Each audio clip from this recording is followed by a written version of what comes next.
Alhamdulillah, salatu wassalamu ala Rasulillah wa ala alihi wa sahbihi wa wala. Rekan-rekan sekalian yang dicintai oleh Allah Subhanahu wa taala, dirahmati Allah. Alhamdulillah kita bisa berjumpa lagi, bertemu lagi, berkumpul lagi di rumah Allah yang mulia ini, yang diberi nama oleh pendirinya, muasisnya Nurul Iman, yang harapannya bisa membawakan cahaya keimanan buat kalian, bisa menguatkan keimanan kalian. Tentu syaratnya ya kudu sregep mrene untuk ibadah dan untuk ngaji. Dan saya di request tema, jadi tema rutin kita udah ada, yaitu anak-anak akhirat, yang kebetulan kita mengacu pada Quran surat Luqman, maka dibanjeli, disisipi dengan tema bolo donyo, bolo swarga. Nah, disebutkan dalam sebuah kitab yaitu Qutul Qulub jilid 2 halaman 17. Umar bin Khattab berkata, "Ma'aqta al-abdu ba'dal Islam nikmatan khairan min akhin solihin." Gak ada pemberian, gak ada karunia yang terbaik setelah Islam. Jadi Islam itu karunia terbaik yang kita punya. Jadi dari orang Islam itu nikmat Allah yang gak bisa diganti dengan apapun. Senajan kita itu mungkin hidupnya nggak berlebihan, bukan orang kaya, senajan mungkin sekolah yang rampung, mungkin senajan tugas ya oke gitu kan, atau mungkin akuntan cuma jadi karyawan di salah satu perusahaan atau pabrik, atau mungkin buruh di satu tempat, tapi di atas iman itu kita mendapat nikmat yang sangat besar. Dan setelah nikmat besar itu, kata Umar bin Khattab, nikmat terbesarnya yaitu teman atau saudara yang sholih. Makanya ketika disebutkan bolo dunyo bolo akhirat atau bolo dunyo bolo swarga, maka yang menjadi asas untuk menjadi kekancan yang kekal sampai swarga adalah konco yang sholih. Dan teman-teman yang sholih, dia akan mendoakan kita. Jadi penaen duit konco sing sholih itu kita akan didoakan. Nabi yang mengatakan dalam sebuah riwayat hadis riwayat Muslim, dakwatul mar'il muslim li akhihi bi dhahril ghaib. Permintaan doa seorang muslim untuk saudaranya dalam kondisi tidak diketahui gaib. Berarti kan ada orang-orang Islam yang kalau berteman itu dia mendoakan mustajabatun indah ra'sihi malakun muwakkalun. Doanya itu kabul. Ceritanya dia kok kabul? Pas dia berdoa, di sekitar kepalanya itu ada malaikat yang diutus. Kullama da'a li akhihi bi khairin. Ketika orang Islam ini mendoakan saudaranya, tak dongake sinten Reza, Indra, terus Fajar. Ini sing loro jenenge sapa lali? Jenengmu sapa, Bro? Sapa Afgan? Raka. Iki? Fatkul. Podoan, Fatkul. Maka ketika kita mendoakan teman-teman kita, saudara-saudara kita, maka malaikat itu mengatakan ketika dia mendoakan yang baik-baik, semoga cah nom-nom ning bulu sehat-sehat kabeh, rezeki lancar itu. Maka malaikat tadi mengatakan qala malakul muwakkal bihi amin walaka bimisli. Amin. Diaminke. Ning gak cuma diaminke walaka misli. Kowe yo entuk donga atau entuk kabul sing padha. Jadi nek kita mendoakan teman kita kebaikan, maka kita ya dapat kebaikan dari doa itu. Makanya nek kita doa buat diri sendiri itu kembalinya ke kita sendiri, tapi nek kita mendoakan orang lain, nah, maka orang lain dapat dan kita juga dapat. Cara hitung-hitungan bisnis jadi lebih menguntungkan mendoakan orang lain daripada mengdongake awake dhewe. Jadi di sini pelajarannya, ternyata kalau kamu punya teman yang baik, ada potensi temanmu yang baik dongake kamu. Tapi nek kamu berteman dengan orang-orang yang jelek, boro-boro didongake, sing nek malah direpoti, anggar ketemu nyilih duit, anggar nyilih ra tau nyaur, anggar napa, anggar luwe kon jajake, didit lali jajake, dan seterusnya. Lah itulah potret bagaimana kemudian kalau kamu mau bergaul dengan tatanan yang sudah disampaikan kisi-kisinya oleh Nabi SAW, insya Allah kamu nggak akan ketulo-tulo ketemu karo konco-konco sing Allah. Wa bikin azani Allah wa iyyakum. Dan kemudian ketika kita berteman dengan teman-teman yang sholih, maka kita akan ketularan sholih. Kekancan karo wong sregep salat, insyaallah kita ya sregep salat. Kekancan karo wong sing pinter ngaji, qiraahe apik, insyaallah ya kita akan semangat untuk belajar ngaji. Kekancan karo wong gane bolos sekolah ya suwe-suwe bolos. kekancan karo maling ya suwe-suwe melu ngewangi maling dan seterusnya. Maka Nabi mengatakan permisalan tentang orang yang berteman itu kayak berteman dengan hamilul mix, pedagang parfum, dan juga berteman dengan orang yang di sini dikatakan yaitu nafikul kir, yaitu pandai besi. Yang mana orang-orang yang kemudian berteman dengan si pedagang minyak wangi minimal ngambu ambune sing wangi, syukur-syukur dikei kan gitu. Tapi kalau sebaliknya kamu berteman dengan pandai besi, yaitu orang-orang yang tukang besi nih, menteng besi, arit segala macam itu, maka minimal kamu akan kecium bau sangit, maksimal bisa-bisa bajumu kepletian momone itu akhirnya bolong, parah meleh sesuai jenengan sing kobong. Dari situ maka Nabi mengatakan wa yuharriqu siyabak wa imma anta jidari ha khabisa. Bisa-bisa bajumu bolong, kobong, atau paling enggak kamu dapat bau gosong. Maka ketika kamu mau berteman, bertemanlah dengan orang-orang yang baik. Makanya saya dalam satu pengajian itu pernah ditanya ibu-ibu, boleh enggak kita berteman dengan orang LGBT? Saya bilang enggak.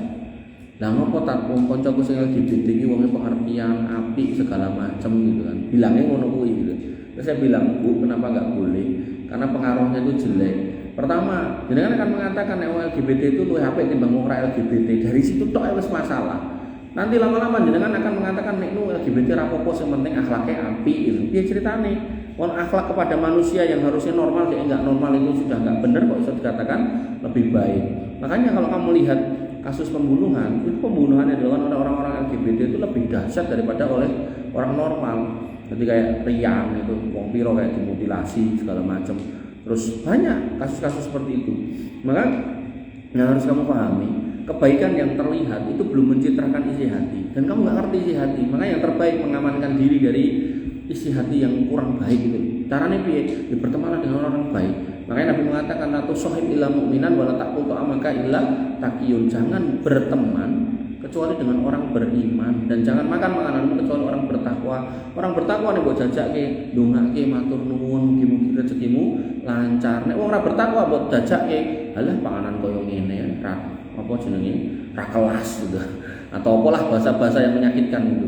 Begitu pula teman orang-orang yang beriman, ketika berteman orang beriman, kamu akan diajak untuk meningkatkan keimanan. Tapi kalau bertemanmu dengan orang-orang yang nggak beriman, nggak tahu sholat, gitu kan, maka ya suwe-suwe, sholat malah dipenging, ngopo tidak sholat, yang namanya sholat orang-orang wiran didit, nah gitu akhirnya.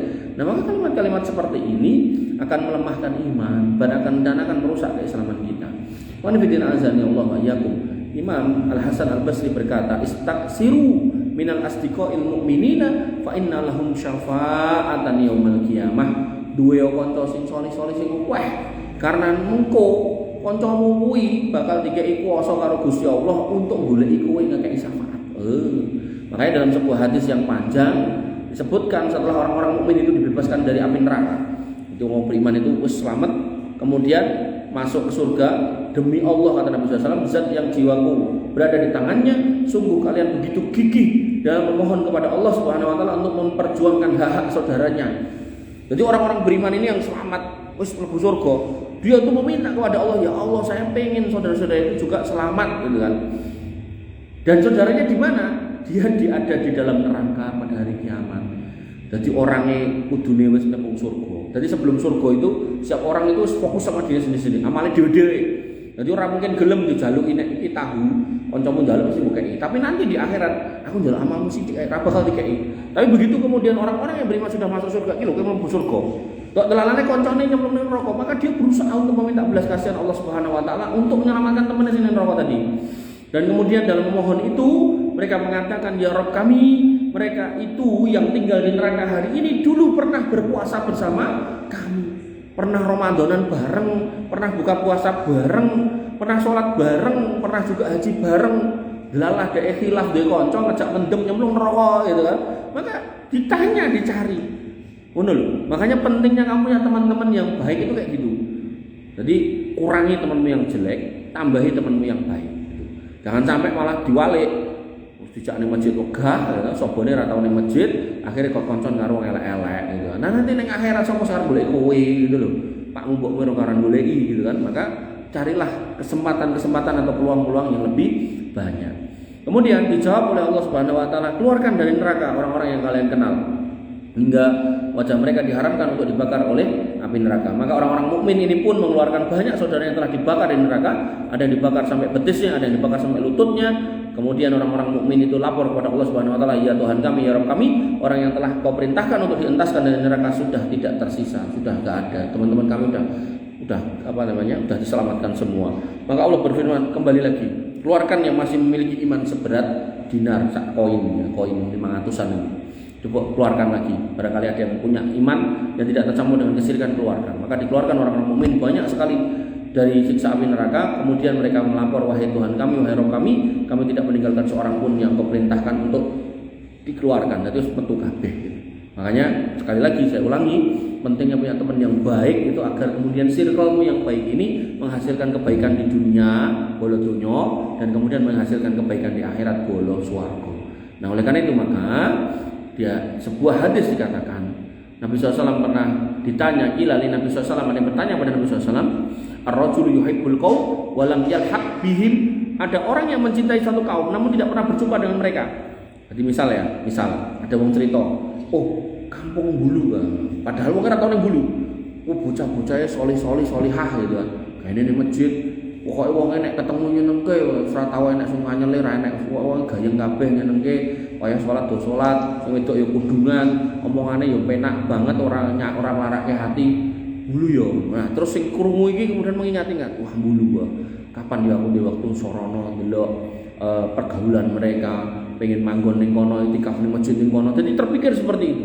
Maka ada yang bertanya, "Ya Rasul, ada orang yang mencintai satu kaum tapi tidak pernah ngerti orang-orang itu, tapi cinta, tapi seneng gitu." Maka kata Nabi SAW, "Qala al-mar'u ma'a man ahabba." Sok ben mengko ning akhirat, menungso-menungso kuwi bakal dikumpulke karo sing disenengi. Lah nek kowe senenge karo sapa? Artis apate kuwi, kuwi agamane apa to kowe? Islam kah? Nah wis, engko nek kowe jamorke karo kuwi piye gitu kan. Nah, sing lanang-lanang ya ngono, senenge karo pemain bola sapa ngono kan. Nah, maka kok nek dimorke karo dhek piye gitu. Makanya usahakan menyenangi, mencintai yang satu agama, satu akidah. Makanya nek kalian atau lanang-lanang iki khususnya iso ngerti, iso apal kuwi pemain-pemain ning gone Naruto kae, dari mulai Naruto terus apa meneh sing ngono kae lah. Aku ora apal ya. Jelaskan coba. Kan oke to kae. Sing motone ditutup kae sapa? Terus sing sebutkan Sasuke, Suneo. Sak pirang-pirang sak mono mbane nganti apal sampai Hokage 1 2 3 apal kabeh gitu kan. Nah, kudune lho bro, kudune ayo 100.000 sing iso nyebutke utuh. Ah rentuk apa? Buka HP.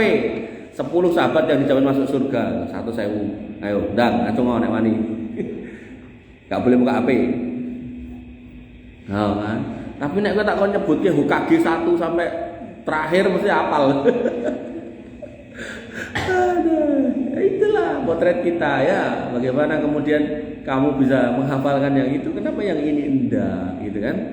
Ya, jadi di sini dikatakan almaru ala man ahabba. Jadi kalau kita mencintai para sahabat, kita mencintai Umar bin Khattab, bagaimana perjuangan beliau, bagaimana keteguhan iman beliau, kita mencintai Umar bin Abu Bakar As-Siddiq, bagaimana beliau itu tetap teguh mengimani tentang Isra Mi'raj ketika orang lain mengingkari, bagaimana beliau menemani Nabi, kita mencintai Ali bin Abi Thalib, bagaimana taatnya beliau kepada Nabi, bagaimana kemudian Nabi mencintai beliau sebagai saudara sekaligus sebagai mantu, bagaimana kemudian Ali bin Abi Thalib diberikan anak gadis beliau yang sangat disayangi yaitu Fatimah radhiyallahu anha dan seterusnya. Maka ketika kita bisa menghadirkan cinta kepada orang-orang solih ini, para sahabat yang mulia ini, maka insya Allah memang kau dikumpul karo mereka. Tapi nek sing mbok senengi kae mau penyanyi kuwi, artis kuwi, terus segala macam artis drakor nganti apal gitu kan. Nah itu hati-hati ya, hati-hati. Jangan sampai kemudian berlebihan dalam mencintai mereka, nanti kamu dikumpul karo mereka gawat. Allah Subhanahu wa taala berfirman, ketika kamu sudah mendapatkan teman-teman yang baik, sabaro. Karena yang namanya teman baik, teman ki yo menungso ki yo sosok luput lek ngomong, sosok yo nek bersikap itu yo ra penak, sok-sok gitu kan. Kadang lagi ngobrol bareng tiba-tiba ngentutnya kecing meneh gitu kan. Nah, maka Nabi Allah Subhanahu wa taala berfirman, "Wasbir nafsaka ma'al ladzina yad'una rabbahum bil ghadati wal 'ashyi yuriduna wajah." Bersabarlah kamu sama orang-orang yang menyeru Tuhannya di pagi dan senja hari dengan mengharap wajah Allah. Sabaro. Nek kowe ndek kanca sregep salat sabaro. Senajan dhek mungkin kadang tangane plak-plek. Nek kowe duwe kanca sing sregep ibadah sabaro. Mungkin kadang dhek apa mau klepe bocor gene kentat-kentut gitu kan sabaro. Sabaro mungkin kadang kancamu kuwi ya kadang lali adus sambune rada prengus. Sabaro. Disuruh sabar. Jadi mendingan kita bersabar dengan orang-orang soli daripada kemudian kita nggak sabar dengan mereka lalu kita mencari teman-teman yang lain yang nggak baik bahkan kemudian berbeda agama. Lama-lama aku awalnya kon nganterke nang tempat ibadah suwe-suwe kon ngancani mlebu. Alasannya apa? Panganane ning jero. Akhirnya melu mlebu melu mangan ning jero. Baru kuwi terus kon ngewangi ngangkat iki ngangkat kuwi terakhirnya sisan wae dibaptis ini celup-celup kene nggon jero kolam gitu kan.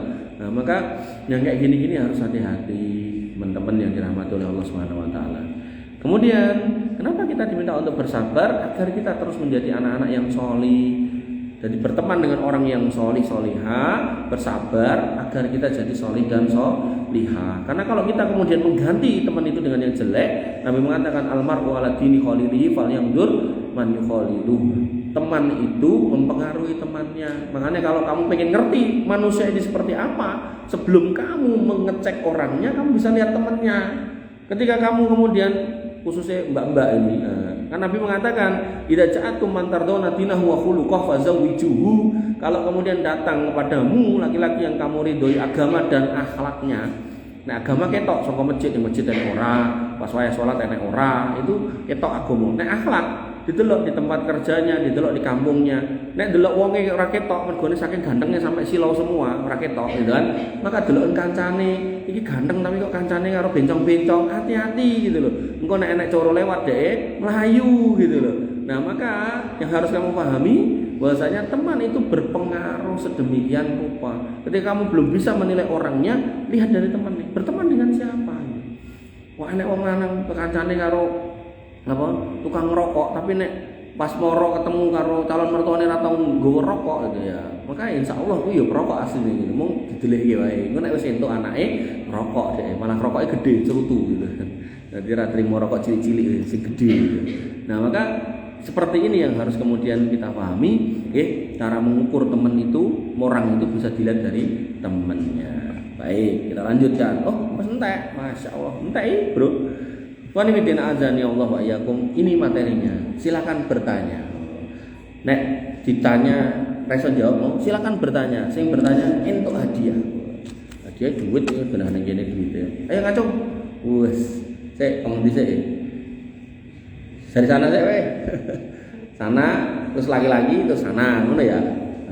Laki-laki ini cuma 5 ekor ini sik kono sik. Mbak, tanyalah. Oh, kamu. Kene ora enek mike. Oh, sitok tok mike. Oh, ki loro no. Ki lho, ndah. Mike-nya 2 itu lho, ambilan. Enggak apa. Ben ketok piye ngono lho. Si Fajar iki nek tekoke. Izin bertanya. Heeh. Mas, sekarang banyak anak remaja yang merasa insecure kayak nggak percaya diri. Itu dalam Islam apa bisa? Yeah. Ya, jadi insecure tidak percaya diri itu termasuk hal yang jelek. Kenapa? Karena Allah Subhanahu wa taala memerintahkan kita bahasanya falyatawakkalil mutawakkilun, dan orang-orang yang beriman itu bertawakal. Jadi kita diminta untuk ikhtiar, kemudian percaya diri, dan kemudian kita diminta untuk bertawakal kepada Allah Subhanahu wa taala. Sampai ada ungkapan itu. Weh, ojo rame rungokke. Ini pertanyaannya cah enom lho kae, cah enom. Jadi sampai ada ungkapan gini, mana mungkin saya takut miskin ketika setiap hari saya menyembah Tuhan yang Maha Kaya, Rob yang Maha Kaya. Itu bentuk optimisme gitu. Makanya pentingnya menanamkan jiwa-jiwa optimisme, dan itu bisa berasal dari teman-teman yang optimis. Jadi orang-orang sing pesimis itu biasanya ya kancanane karo wong lemah gitu, wong letoy, wong yang kemudian nggak punya semangat hidup gitu. Dengan begitu akhirnya semangat dia turun. Makanya kamu lihatlah orang-orang sing berjuang keras untuk menggapai cita-citanya. Makanya saya ngapunten nggih, saya sampai hari ini saya itu masih kuliah. Bahkan 1 kali kuliah itu saya itu saiki nek gak salah nek di 5 kampus itu. Jadi orang musisi 5 gitu. Nah, saya termotivasi dengan kisah atau sirah dari Imam Ahmad bin Hambal. Imam Ahmad bin Hambal itu sampai tua itu nenteng-nenteng kita. Jadi beliau anggar denger si fulan ini alim soal ini. Beliau langsung ngegas, melayu rono nggawa sandal ditenteng karena nek dienggo iso kesandung atau jebat. Kemudian sama kita dilurui sama temennya yang sudah tua juga. Mat Ahmad, "Meh sampai kapan kowe koyo ngono?" Kata Imam Ahmad, "Aku ora bakal mandek golek ilmu." Dengan catatan selama masih ada yang lebih alim loh ya. Aku ora bakal mandek golek ilmu sampai sikilku ini pertama kali ngidak lemah surga. Makanya saya membaca kisah beliau itu merinding. Bagaimana kemudian beliau itu berjuang mencari ilmu, bagaimana beliau berjuang mempertahankan akidah, bagaimana beliau bersabar dari penganiayaan orang-orang yang dolim kepadanya. Tapi buktinya, faktanya yang terjadi namanya harum sejak dia meninggal sampai hari ini dan insya Allah sampai hari kiamat. Gitu. Jadi Imam Ahmad bin Hambal. Terus Ibnu Taimiyah juga mengatakan bahwasanya dikatakan dalam sirah itu tentang Ibnu Taimiyah, kalau pada masa itu, pada zaman itu orang ngomong ke fikih sing paling ngerti Ibnu Taimiyah, orang ngomong ke akidah sing paling paham Ibnu Taimiyah, orang ngomong ke tentang sastra sing paling ngerti, sing paling paham Ibnu Taimiyah. Makanya dengan membaca 2 sirah itu, saya secara pribadi punya motivasi besar untuk terus belajar. Ya mau belajar itu kan ada yang formal, ada atau duit, ada yang bisa kita cari dengan seperti ini, itu juga nggak ada masalah. Makanya ketika kita punya kondisi yang kita itu koyok kurang termotivasi, nah maka kita harus kemudian berusaha mencari teman yang penuh semangat loh. Wah, esok-esok koncone liyane anggere teko mesti telat iku kok sregep banget. Nah, itu sing ditempeli terus. Kok kemudian nek tugas dia selalu terdepan, nilainya paling apik. Makanya saya dulu kalau sekolah itu pengennya ya cedak harus sing juara 1 sebelah. Raketan aku juara 5 atau 6 ya lumayan gitu. Bayangno nek aku cedak harus sing ranking terakhir, otomatis ya aku rankingnya dhuwure dhek paling gitu. Maka itu kayak gitu-gitu tuh mudah untuk dipahami ya. Ya termasuk ketika ibadah gitu. Kamu misal di salah satu pesantren atau kemudian di salah satu masjid gitu kan, melihat si fulanah iki atau si fulan ini kok ibadahnya sergap banget, tempeli terus gitu kan. Karena kita ngerti nek wong ibadahnya bagus itu ya itu orang baik gitu loh. Tempeli terus, jangan kemudian kita jauh dari orang-orang itu untuk mendidik jiwa-jiwa kita agar kemudian menjadi semangat. Bro. Ayo. Ora apa-apa, doa banget ya ora apa-apa kok dadak rodok. Yang penting aja rodok edan. Ditempleke to. Seminggu terakhir. Jatuh cinta. Oh.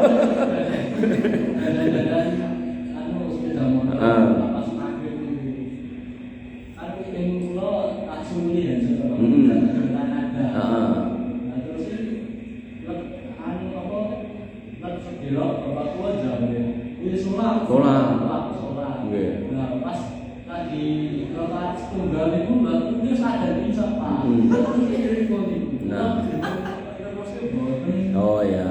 Yang pertama, biasakan kalau pakai headset jangan kenceng-kenceng. Sudah terlalu banyak cerita yang saya dapat, cah nom-nom wis dadi budek iki gara-gara nek nganggo headset digas. Tenan. Itu tenan. Jadi cah nom-nom wis nganggo niku alat bantu dengar itu. Yo sak ganteng-ganteng nek nganggo ngono kan dadi ra patek ketok ganteng gitu. Apa meneh wis ra ganteng nganggo ngono gitu kan, nah, tambah elek meneh gitu kan. Nah, maka itu jangan kenceng-kenceng. Sehingga termasuk di jalan nek mbok polke wong lakson ra krungu gitu kan. Makanya jangan terlalu kenceng-kenceng, harapannya biar kita tetap mendengar kiri kanan kita termasuk adzan. Satu. Kemudian yang kedua, sebenarnya adzan itu kan bisa dititeni to. Oke, petenge kaya ngene gitu kan. Kecuali kamu ndandani mau ning jero gua ya, dadi ra ngerti kahanan jopo. Artinya kalau kamu ndandani bayangke ning latar ning teras itu kan iso niteni to. Iki yang ini wis maghrib kira-kira. Nah, itu bisa bisa di stop dulu. Atau yang ketiga, headsetting jangan dipasang dua-duanya, satu aja. Nah, sehingga kita bisa mendengar adzan dari sisi adzannya, dari sisi sholatnya. Nah, akhirnya terjadi apa yang kamu terjadi tadi. Maka begitu kamu sholat kok tiba-tiba terdengar adzan sholat berikutnya, maka tetap aja diselesaikan sampai selesai. Baru kemudian langsung sholat isya. Syukur-syukur nang masjid. Wong aku sing omahku kono Solo Ngetan kulon neh tekan kene aku tengah selingkuh fajar ndi ra enek gitu kan. Nanti tak goleki ning WC bareng lho kowe iki. Aku nanti tekan WC tak goleki yo ora enek bocah iki. Barangkali ning kono kok lagi nyesek WC gitu kan yo ora enek gitu. Luar biasa ya. Ya, jadi adil kita harusnya malu. Sing adoh itu kan ngene kadang teko kene ora enek wong gitu kan. Nah, maka kita yang dekat harusnya lebih rajin, lebih sregep. Atau paling ora ya wis kuwaten mangkat gitu. Gitu nggih. Oke. Yang ketiga, Nana.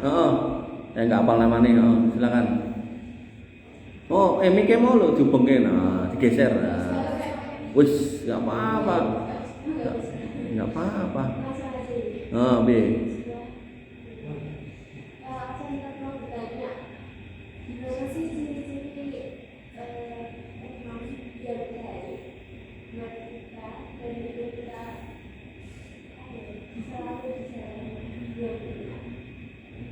Ciri-ciri teman yang baik. Ya tadi la tusahib ila mu'minan wala ta'ul ta'amaka ila taqiyun. Jadi teman yang baik adalah teman yang orang yang beriman. Nah, beriman itu apa? Ya berarti dia menegakkan sholat. Berarti dia itu apa? Dia berusaha untuk nambah ilmu.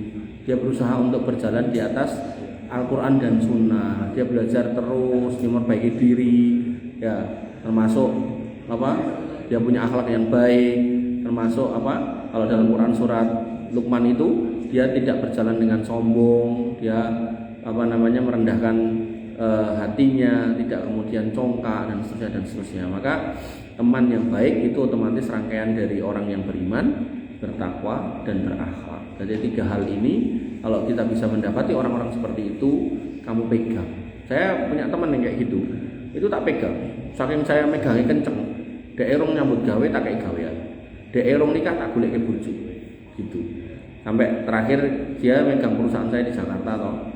Terus sampai ini anaknya mau lahir anak yang keempat, nggak salah 4. Terus dia bilang sama saya, habis lebaran saya mau resign. Ya kenapa? Nah, masuk sampai anak 4 aku ora ngancani bojoku. Padahal saya bilang sama dia, iki perusahaan kowe sing nyekel. Praine aturan dhewe, gajine jiko dhewe. Lho piye itu? Artinya saya berusaha untuk all out sama teman saya ini, tapi ya beliau masih merasa kurang puas dengan keadaan itu dan pengen selalu dekat dengan keluarganya. Ya udah saya apa. Tapi ala kulli hal apapun putusan dia, saya mensupport dia dan saya termasuk orang yang dulu dia kan teman dari SMP saya.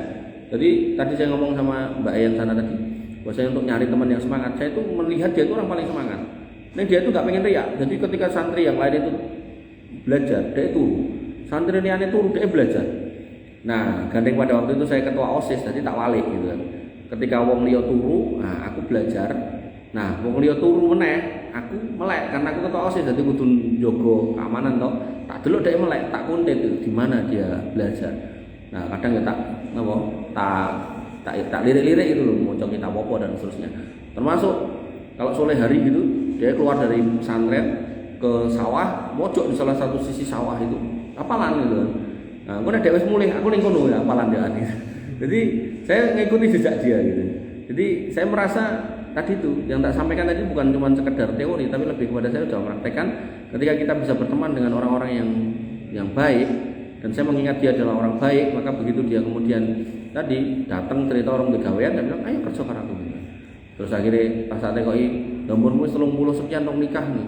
Ah, main nikah besok. Tak goleki ya gitu.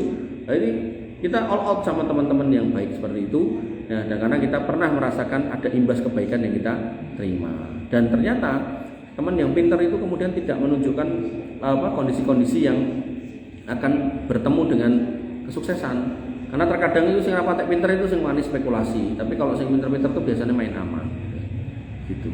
Ada lagi yang mananya? Sebelahnya sana dulu ya, situ sana sini ya, sana apa Mbak?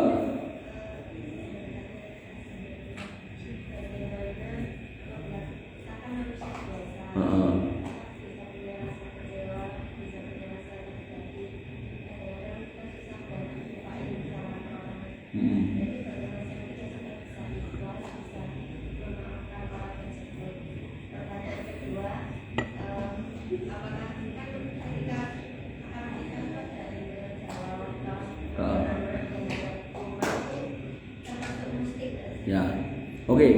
Yang pertama apa mau? Soal sakit hati. Dengarkan ayat ini. Wa qalu takhadar rahmanu walada. Dan mereka berkata Allah Ar-Rahman itu punya anak.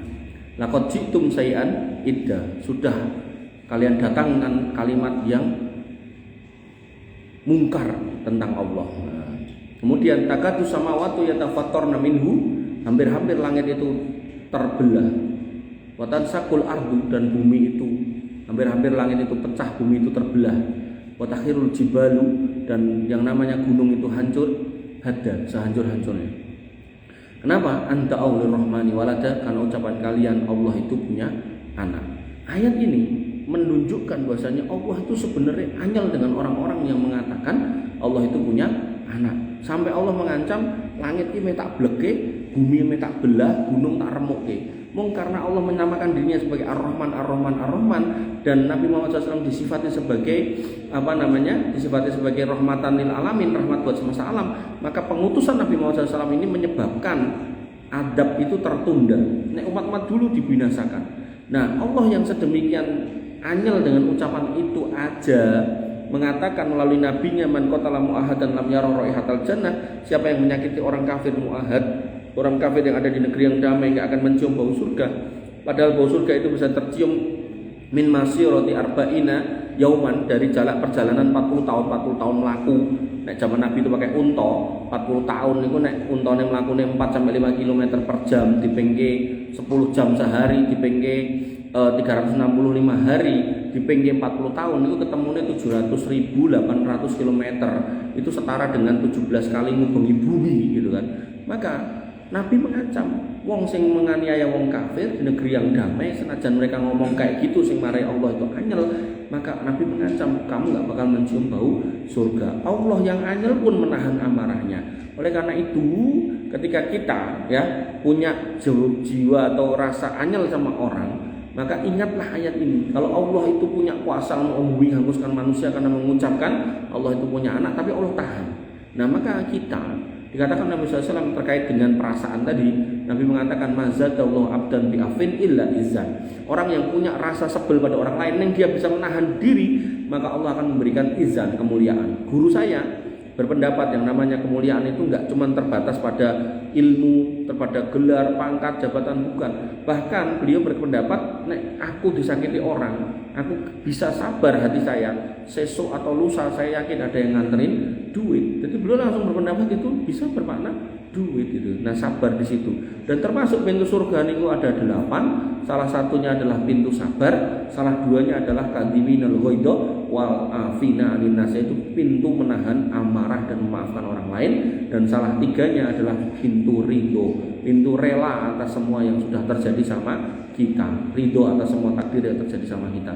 Makanya orang-orang yang menahan diri, hakikatnya dia kemudian mendapatkan banyak keutamaan daripada orang yang melampiaskan emosi. Karena emosi itu pada akhirnya membakar diri, membakar jiwa, yang pada akhirnya menghasilkan perbuatan-perbuatan yang tercela, bahkan sampai pembunuhan. Ada anak yang ngeprok mboke nganggo tabung 3 kilo, ada anak yang kemudian dielekke mboke aja mulih wengi-wengi mboke dipateni. Itu semua karena innan nafsal amaratum bisu, jiwa itu mendorong pada perbuatan yang buruk. Bukannya dia takawut agar setannya pergi, tapi dia menikmati jiwanya itu meronta-ronta untuk melakukan keburukan, akhirnya dilampiaskan dan akhirnya terakhirnya tetap penyesalan. Makanya yang terbaik ketika kita sedang dalam kondisi nggak baik, maka kita banyak-banyak istighfar, banyak-banyak ta'awud, agar kemudian Allah mengampuni dosa-dosa kita, memudahkan langkah kita, dan mengusir setan-setan yang kemudian membisiki kita untuk berbuat hal-hal yang kurang baik.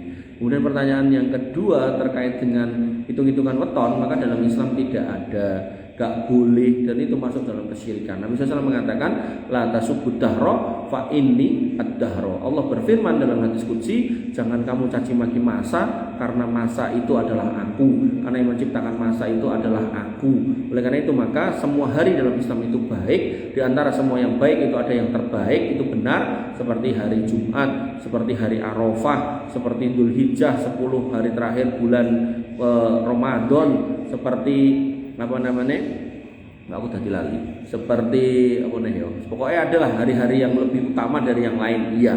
Tapi secara umum semua hari itu baik, semua bulan itu baik. Termasuk dalam Islam, harusnya orang Islam itu tidak punya pendapat nek nikah ke anak di bulan apa? Suro kok ngene kok ngono, harusnya itu ditinggalkan karena itu adalah pemahaman jahiliyah. Nek zaman dulu orang-orang jahiliyah dulu itu berpendapat kalau nikahkan anak itu di bulan Syawal atau Sa'ban itu adalah bulan yang jelek untuk nikah, maka Nabi SAW justru menikahi sebagian istrinya pada bulan yang dianggap jelek itu dalam rangka untuk mematahkan keyakinan orang-orang jahiliyah dulu. Maka kalau orang-orang kita berpendapat bahwasanya nikah ke anak di bulan Suro itu jelek, maka kudune kalian malah nikah wae di bulan Suro. Ngantrine ora akeh. Nek sak durunge Suro karo setelah Suro ku ya antrine akeh.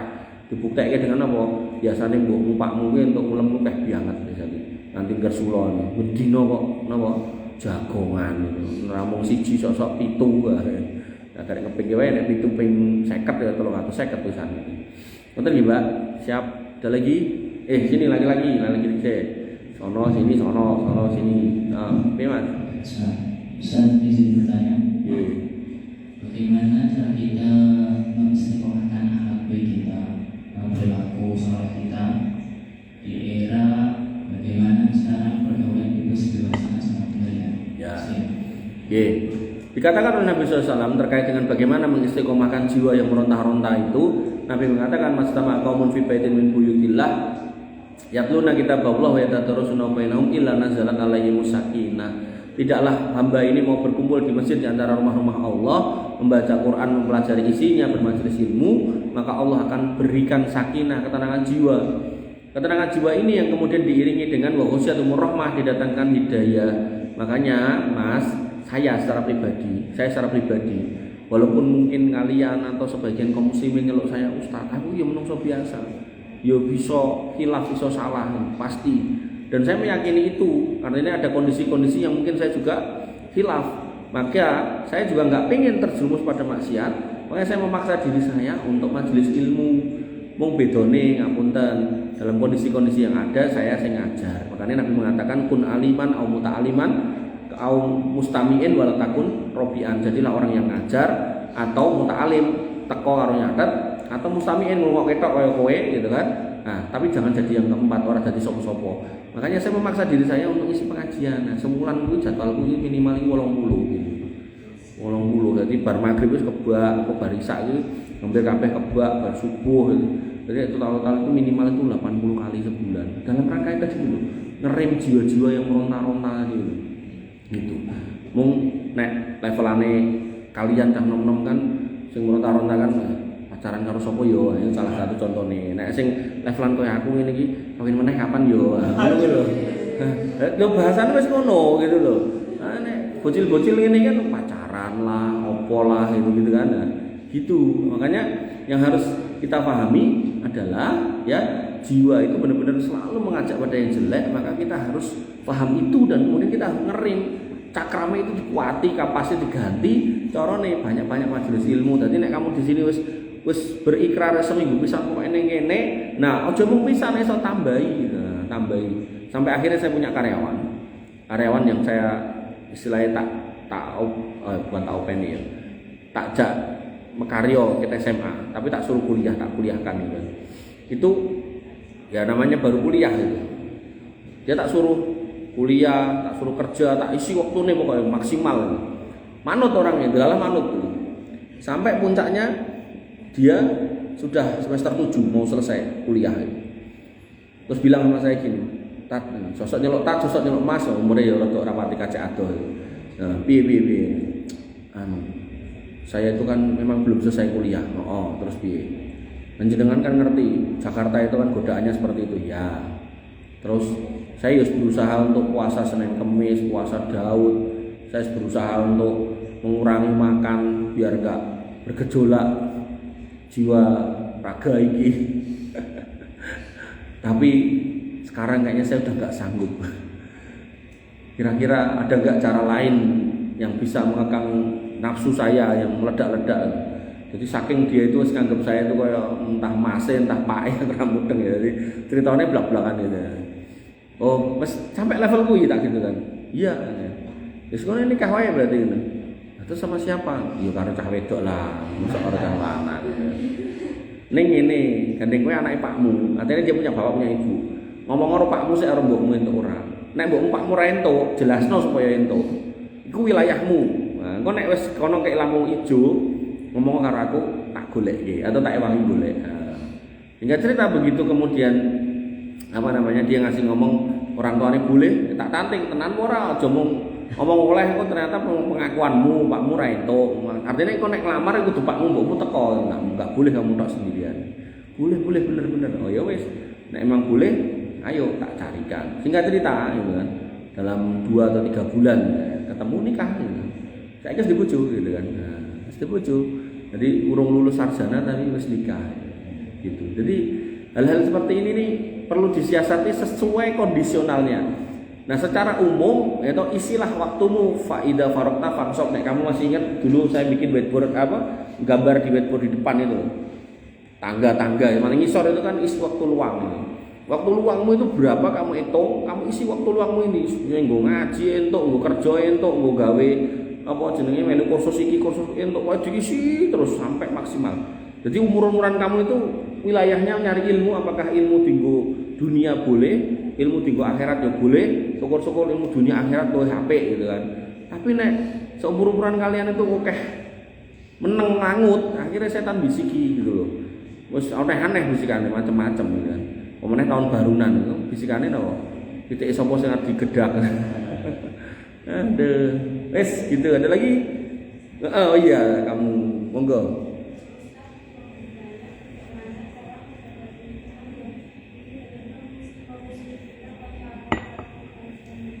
Tanpa kita tahu alasannya. Nah, maka kalau kita ketemu yang seperti itu, ya sebaiknya ya seorang usah digagas. Ya, dah itu yang paling aman. Atau kalau kamu berani kamu tanya, masalahnya apa, salahku apa, critakno. Nek emang aku salah tak njaluk ngapura tak dandanane, tapi nek irone aku bisa memberikan argumen ya tolong rungokke. Tapi nek itu pun juga ora kanggo wis ra apa-apa, rasa digagas. Yang jelas, saya punya karyawan tuh gini, karyawan atau santri.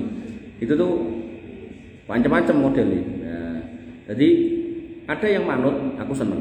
Ada yang enggak manut, aku enggak seneng. Dan ketika enggak manut ini tak kasih tahu sekali 2 kali, cara wong kerja tak SP 1 2 3 kok ya ora berubah. Itu terakhir saya bilang sama dia gini, mendingan sesuk ke metu. Soalnya dulu aku tanpamu baik-baik aja. Maka sekarang kalau kamu pun pergi, aku juga tetap baik-baik aja. Gitu.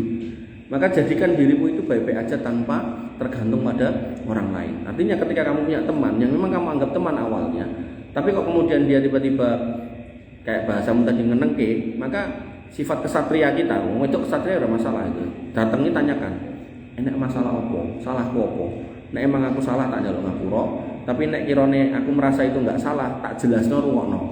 Tapi nek kowe ora gelem rungokno, tur ya ora gelem jelasno, ya wis ra apa-apa. Aku mbiyen kenal karo kowe aku baik-baik aja, saiki aku tanpa kowe aku yo baik-baik aja. Dan kalimat itu bisa kamu pakai sampai nanti kamu nikah juga enggak ada masalah. Ngoten ya. Jadi dimanapun itu bisa kamu pakai ketika memang teman atau saudara atau mungkin bahkan pasangan ketika sudah tidak bisa lagi diajak berdua duet berjalan di jalan yang baik, maka enggak usah kemudian kita membebani diri untuk mikir yang bersangkutan, buang-buang waktu. Masih banyak jalan yang belum kita tempuh, masih banyak tempat yang belum kita tuju, masih banyak impian yang belum kita capai. Ngapain harus semua terhenti karena orang ini? Itu buang-buang waktu. Nah, ngoten nggih. Nah, ada lagi? Silakan. Sing lanang ya nek lagi. Renek. Reza. Ya belakang. Oh.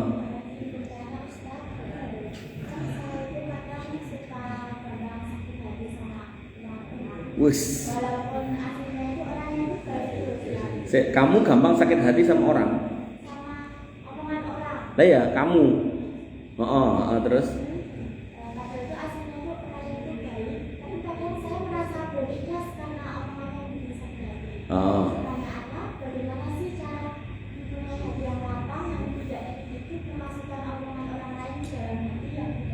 Ya, jadi itu memang ya, apa ya istilahnya? Emang modelannya wong wedok itu kayak gitu. Jadi apa-apa sing dirungokke dipikir, apa-apa dirungokke dipikir, apa dirungokke dipikir. Sampai kemarin itu ibu saya itu moto hasil cek lab itu tensinya dhuwur. Saya bilang sama ibu saya, ya wis ojo sering-sering dolan sama temenin.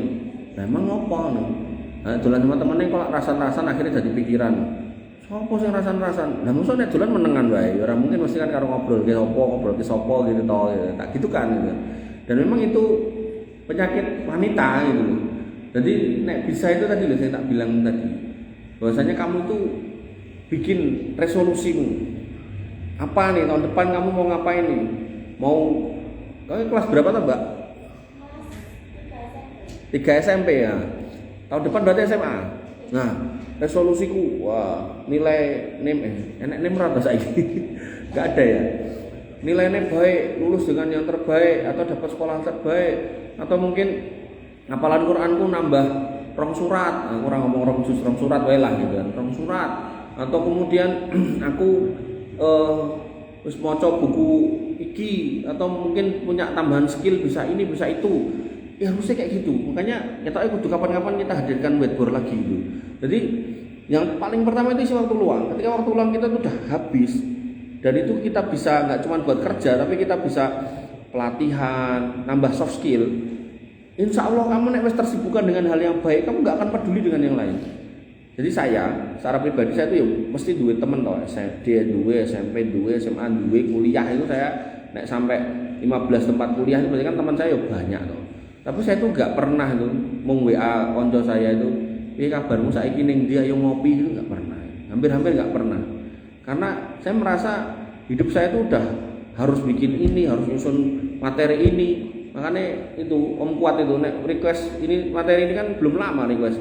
Besok materi ini anak-anak ini. Saya langsung oke gitu. Saya pada oke tak gawe langsung gitu.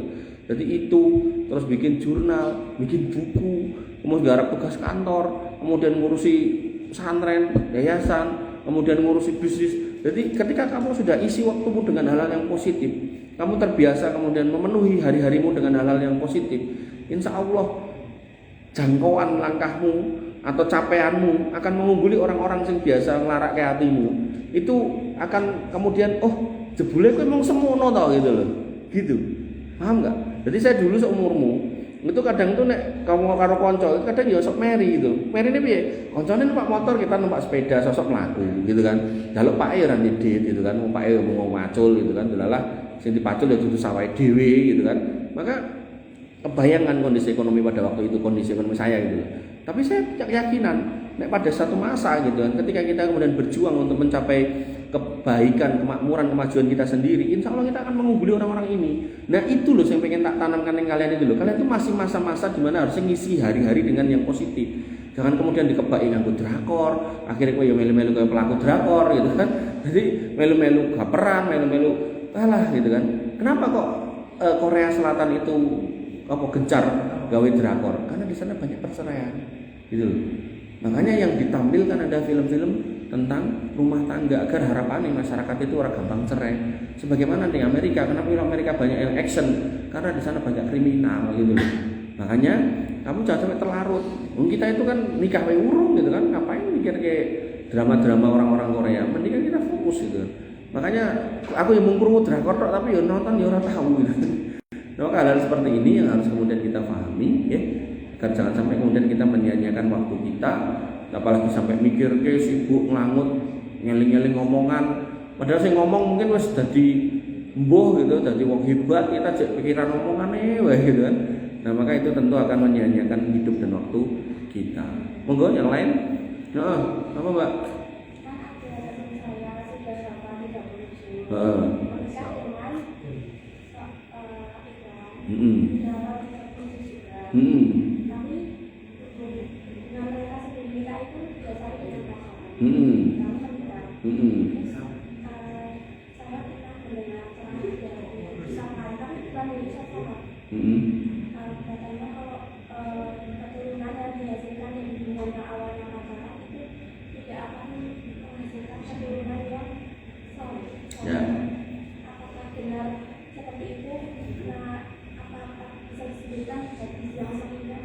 Ya, kalau dikatakan seperti itu saya secara pribadi nggak sepakat. Kenapa nggak sepakat? Karena anak itu bagian dari masa depan yang kita nggak tahu cerita hidupnya. Maka kepada orang tua yang kemudian berpacaran atau pernah melakukan perzinahan, maka ketika akhirnya terjadi pernikahan dalam bingkai rumah tangga, maka yang harus dilakukan pertama kali adalah pertobatan. Dan pertobatan ini yang kemudian akan membuka keberkahan pada keturunan, artinya berpotensi menjadikan anak itu menjadi soleh dan solihah. Tapi kalau kemudian orang tuanya ini nggak merasa salah dan nggak merasa keliru, baik-baik aja dengan apa yang pernah dilakukan di masa lalu, nah mungkin baru berlaku omongan yang bersangkutan itu. Tapi kalau omongan yang bersangkutan itu digawe sebagai kebiahuyan, pokoknya anggar pacaran mesti engko hasil elek gitu kan. Maka itu sebuah generalisasi yang tidak berdasar karena memang nggak ada dasar sama sekali. Apalagi nanti tanya dalil, saya tambah nggak ngerti dalilnya apa. Yang jelas kita nggak boleh menghukumi orang di masa depan. Artinya hari ini ketika orang itu jelek, mungkin pernah mabuk, pernah berzina dan seterusnya, maka pertobatan yang dia lakukan itu harusnya membuka lembar yang baru. Makanya saya ulangi kepada yang menikah atas dasar pacaran atau mungkin perzinahan, harusnya dilakukan pertobatan. Dua-duanya bertobat, dua-duanya menyesal, dua-duanya tidak berjanji untuk tidak mengulangi hal yang serupa, dan kemudian bertekad untuk memperbaiki diri. Nah, perbaikan diri ini yang insya Allah akan menghasilkan generasi yang berbeda dengan orang tuanya. Tapi nek kemudian nggak pernah bertobat, nggak pernah nyesel, malah mungkin happy, seneng anaknya diceritani Pak Mbien pacaran, malah mbok mungkin pacarnya Pak S yang nomor 14 gitu kan. Ya akhirnya anaknya berusaha untuk pacar nganti 17 gitu loh. Nah, hal-hal seperti ini justru mewariskan yang jelek-jelek. Maka termasuk bentuk pertobatan juga tidak menceritakan cerita-cerita dosa yang pernah dilakukan oleh orang tuanya. Artinya orang tua sing gene mendem, saiki ora mendem ya ora usah cerita nek mbiyen tukang mendem. Kok akhirnya anaknya pengen membuktikan nek bapakku mbiyen sak botol ora kontal, maka anaknya pengen ngombene nganggo jerigen gitu kan. Nah, maka hal seperti ini bukan sebuah cara yang baik untuk menghasilkan anak-anak yang baik. Betul nggih? Jadi termasuk bentuk pertobatan juga ketika anak ini lahir. Nek Pak Mbien ngapunten ya, mungkin sekolah ning SD biasa ya, mungkin anak ini sekolah ini SD Islam, atau kemudian nek misalnya kuatin SD biasa ya tapi diajari ngaji kecile. Barangkali mbien Pak koyo ngono mergo isone ngaji bareng wis tuwa barangkali gitu kan, atau itu hidayah bareng wis gede gitu kan. Nah, anaknya dari kecil itu diperbaiki, maka insya Allah akan menghasilkan generasi yang berbeda. Ada lagi? Oh, 2 lagi ya boleh. Nanti jam 11 tau. Dalam masa ta'aruf kita apakah kita harus menyebutkan semua kekurangan kita? Pada waktu itu saya pernah membaca artikel dalam masa ta'aruf itu kita tidak perlu menyebutkan semua kekurangan kita karena nantinya ketika harusnya pasangan suami istri itu harus memahami satu sama lain. Siap. Cukup? Baik. Kalau konteksnya adalah kekurangan fisik perlu dijelaskan. Kekurangan fisik, misal, Mas, nek jenengan kersa kalih kula ngapunten, geger kula rada krowak sithik. Itu perlu dijelaskan karena ada seorang ikhwan itu yo ta'aruf dhewe, yo ketemu karo wonge sak wong tuane, begitu dinikahke bukan malam pertama, siang pertama karena nikahnya pagi-pagi, jadi siang pertama. Bukaannya pas yang pertama, wih bocah melayu gitu. Nah, karena ada yang disembunyikan dari kondisi fisiknya, makanya kalau fisik perlu dijelaskan. Tapi kalau konteksnya dosa, tidak boleh diceritakan. Misal, contohnya dosa, misal ditekoi, ukti, kamu dulu pernah pacaran berapa kali gitu. Ngono ki terus sing wedok ya suruh mongso ayu, pengokeh lah, mosok mumping siji. Nah, itu nggak boleh kayak gitu ya. Nah, nggak boleh. Jadi konteksnya dosa nggak boleh diceritakan atau dibuka. Tapi kalau konteksnya kekurangan dari sisi fisik yang itu nanti bisa mempengaruhi perasaan yang bersangkutan pasangannya, maka itu perlu dijelaskan, gitu ya. Jadi saya nggak tahu. Jadi beliau sing tak ceritakan itu temen dulu saya pernah punya toko buku itu reseller saya itu. Jadi begitu nikahi posisi siang pertama, orang malam pertama, siang pertama melayu gitu kan. Padahal ya wis ngono kae gitu kan. Makanya saya terus enggak kepo sing mbok delok apa bentuke piye ya rasa gagas. Wis karep ngono lah gitu. Makanya ketika kita mau melangkah dengan cara syar'i ya di situ ada turunan-turunan yang kemudian harus kita pahami gitu. Dan ada juga yang keliru. Nah, iki ta'aruf gandeng kok dadi bojo terus berarti iso ketemu rasa kudungan iku nggih keliru gitu kan. Nah, ngopo ada tak kudunan? Nah, kan ben ngerti kriting ngopo ora. Kuwi garap dijelaske, rambutnya kriting ngopo ora. Nah, emang itu penting loh ya. Termasuk misal wong lanang, misal kamu, pokoknya ora iso mangan nek ora nganggo tempe gitu. Dan itu menurutku penting banget gitu. Dan itu tempe terenak atau yang paling mbok senengi nek digoreng dhewe ning omah gitu kan dengan kayu bakar. Jelasno sampekno ning calonmu kuwi. Kowe iso ora goreng tempe. Terus gorengnya kudu nganggo pawon sing nganggo kayu. Pokoknya aku nek mangane ora lha kuwi ra kolu. Nek sing wedok ngomong siap Mas, aku siap berjuang untuk itu mangkat. Tapi nek dhek ngomong gah aku ra doyan tempe, doyan pizza, ya wis ganti liyane gitu loh. Ya, jangan memaksakan diri, itu namanya enggak sekufu. Nah, gitu.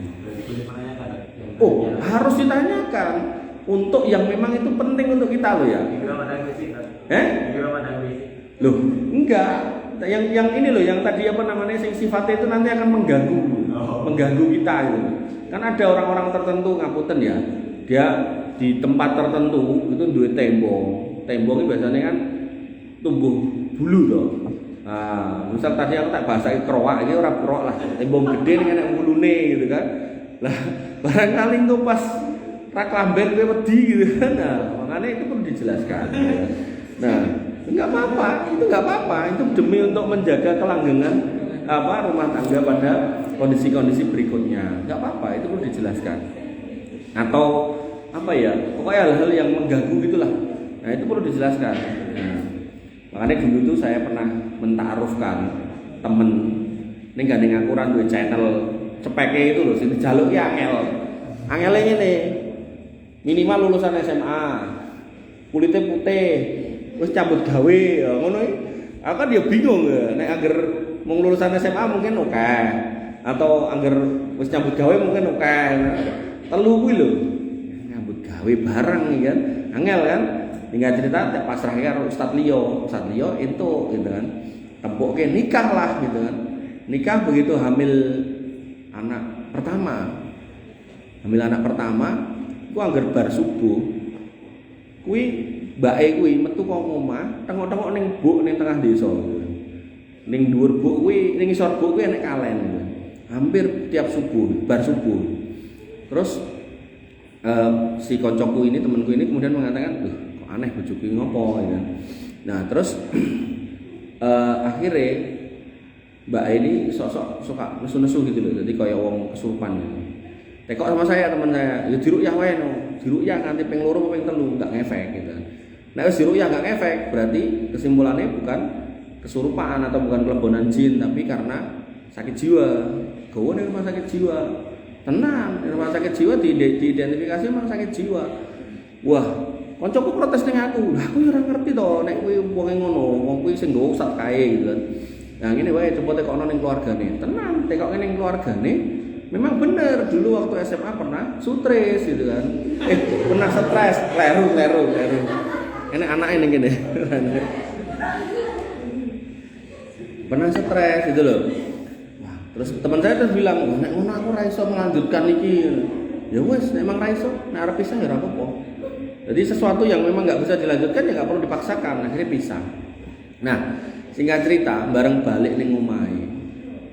Waras. Kenapa? Karena yang membuat tenang hatinya itu nek krungu swara air gemericik. Omahe pinggir kali, Bro, gitu. Makanya gue mau ning desa gue mau tengok-tengok ning dhuwur buk ngisore kali gitu. Jadi suami kudu cerdas, kudune nek kowe duwe bojo model ngono, omahmu tengah kuwi aja dikeki ruang tamu, gawekno kolam gitu lho. Kolam iwak manjur-manjur iki lho. Ben tenang bojomu, ora perlu tengok-tengok ning dhuwur kali gitu. Jadi begitu dibalikke ning wong tuane, mari lahir anak wedok. Ya wis. Jadi hal-hal seperti itu bisa dicegah ketika dalam ta'aruf itu hal-hal yang penting, yang penting ditanyakan gitu. Tapi nek enggak penting ya enggak usah ditanyakan. Misal tekok gitu kan. Kamu buang air sejumlah berapa kali gitu. Kan kira penting gitu loh. Memang pengen ngopo kowe gitu kan. Enggak penting kan gitu loh. Atau misal tekok sing ora penting meneh. Kamu kalau kentut bau enggak gitu. Ya kan ya ora penting, mau ya kena mambu toh gitu kan. Jadi hal-hal enggak penting itu enggak usah ditanyakan. Tapi nek penting itu tanyakan. Kamu tahu enggak Allah itu di mana? Loh penting kuwi akidah. Allah ada di mana-mana. Ora cetha iki tinggal lah. Penting gue gitu. Nah, gitu ya. Ayo, ada lagi yang mau ngejak rame? Udah. Cukup. Nah, tenang. Kita tutup dengan doa ya. Bismillahirrahmanirrahim. Alhamdulillahirabbil alamin. Hamdan syakirin, hamdan naimin, hamdan yafin ni'amahu wa yukafi mazidah. Ya Rabbana lakal hamdu kama yanbaghi li jalalika wa 'azimi sultanik. Rabbana lakal hamdu anta nurus samawati wal ardi wa man fina wa lakal hamd. la ilaha illa anta subhanaka inna kunna minadh dhalimin wa illam taghfir lana wa tarhamna lanakunanna minal khasirin. Allahumma ighfir lil muslimina wal muslimat wal mu'minina wal mu'minat al ahya'i minhum wal amwat innaka sami'un qaribun mujibud da'wat wa ya qadiyal hajat. Rabbana zalamna anfusana wa illam taghfir lana wa tarhamna lanakunanna minal khasirin. Rabbana ighfir lana dzunubana wa liwalidina warhamhum kama rabbawna shighara. Allahumma ighfir lahum warhamhum wa'afihim wa'fu anhum wa akrim nuzulahum wa wasi' madkhalahum waghsilhum bil ma'i wasalji wal barad. Allahumma ja'alna minas solihin, Allahumma ja'alna minas solihin, Allahumma ja'alna minas solihin wa adkhilna fi zumratil muwahhidin wa adkhilna jannata jannatin na'im ya arhamar rahimin ya dzal jalali wal ikram. Allahumma inna nas'aluka al-huda wat tuqa wal afafa wal ghina. Allahumma inna nas'aluka al-huda wat tuqa wal afafa wal ghina. Allahumma inna na'udzubika min fitnatil mahya wal mamat wa na'udzubika min fitnatil qabri wa adzabil qabr. La ilaha illa anta subhanaka inna kunna minadh dhalimin. Allahumma ihdina siratal mustaqim siratal ladzina an'amta 'alaihim ghairil maghdubi 'alaihim waladdallin. Amin. Wa ya muqallibal qulub tsabbit qulubana 'ala dinik wa ya musarrifal qulub sarrif qulubana ila ta'atik. La ilaha illa anta subhanaka inna kunna minadh dhalimin.